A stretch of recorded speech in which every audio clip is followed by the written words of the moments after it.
Welcome to my channel. Today we shall discuss in brief the new AIS functionality introduced by CBDT on 13th May 2024. Hi friends, good evening.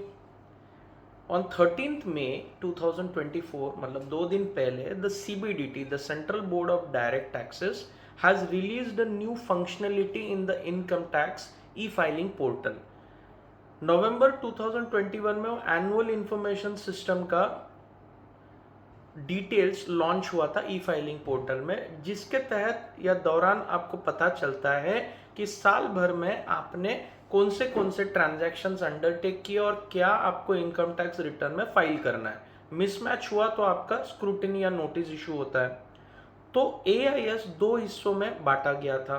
Part A, जिसमें आपका email address, contact detail, आपका permanent address, आपका Aadhaar, PAN, linking, name, address, age, date of birth, ये सब mention रहता था। Part B में statement of financial transaction, statement of cash transaction, फिर आपका टीडीएस कितना है, आपका टीसीएस कितना है, आपका टर्नओवर कितना रिपोर्ट हो रहा है, ये सारा ब्यौरा पार्ट बी में रहता था। Why the new functionality which has been introduced on 13th May 2024, 2 days back? As per this, the CBDT has provided a drop down menu for every transaction reported in your e-filing AIS portal. Now AIS कोई अलग portal नहीं, आप ही के ई filing portal में incometax.gov.in में login करके user name password डाल के AIS सर्विसेज मेन्यू में AIS में जाके देखिए कि आपके नाम के अगेंस्ट में, कंपनी के नाम के अगेंस्ट में क्या क्या फाइनेंशियल ट्रांजैक्शन के डिटेल्स उसमें मेंशन्ड है। Once you go through this, you will be able to know whether you are connected with any transaction or you don't have any relation. तो नया फीचर क्या है? You can reply now to confirm और refuse each and every transaction separately in that drop down facility. ये नया feature अभी annual information system में आया हुआ है, wide circular by CBDT on 13th May 2024.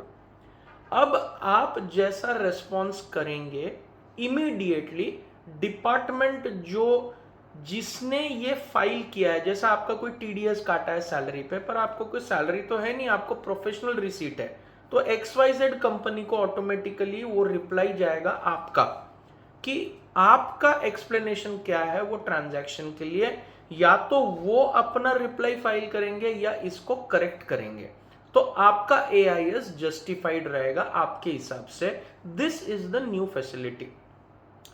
अब आपको क्या क्या नया चीजें उसमें देखने मिलेगा आपके रिप्लाई में, कि आपका जो फीडबैक है उस ट्रांजैक्शन में, whether it is shared for confirmation with the reporting entity. Feedback, आपका जो फीडबैक है कौन से डेट में शेयर किया गया रिपोर्टिंग एंटिटी को, उनका रेस्पॉन्स क्या है आपका दिया गया फीडबैक पे, ये भी दिखेगा, और क्या रेस्पॉन्स दिया गया ये भी अभी आपको देखने मिलेगा on every individual transaction. Of late there were many complaints कि प्रॉपर्टी सेल कर रहे हैं तो एक ही ट्रांजैक्शन 2 बार दिख रहा है, तो ये सब रिपोर्टिंग एंटिटी का गलतियां अभी सुधर जाएगा। पहले कलेक्टिव डिटेलिंग था, अभी एवरी ट्रांजैक्शन का रिप्लाई आप कर सकते हैं। जैसे आपने 20 लाख कैश जमा किया तो 20 लाख 2 बार आ गया, तो आप इसको करेक्ट कर सकते हैं। तो कौन से बैंक ने रिपोर्ट किया, डिपार्टमेंट ने कौन से डेट में रिपोर्टिंग एंटिटी को फॉरवर्ड किया, उनका किस टाइम पर रिस्पॉन्स आया, आपको कौन से टाइम में फॉरवर्ड आया, और उनका क्या रिस्पॉन्स है डिटेल में, ये भी अभी आपको देखने मिलेगा। Hope you are liking the knowledge sharing. Please like and subscribe to the channel in large numbers. Thank you for the patience. We'll be back with more such updates.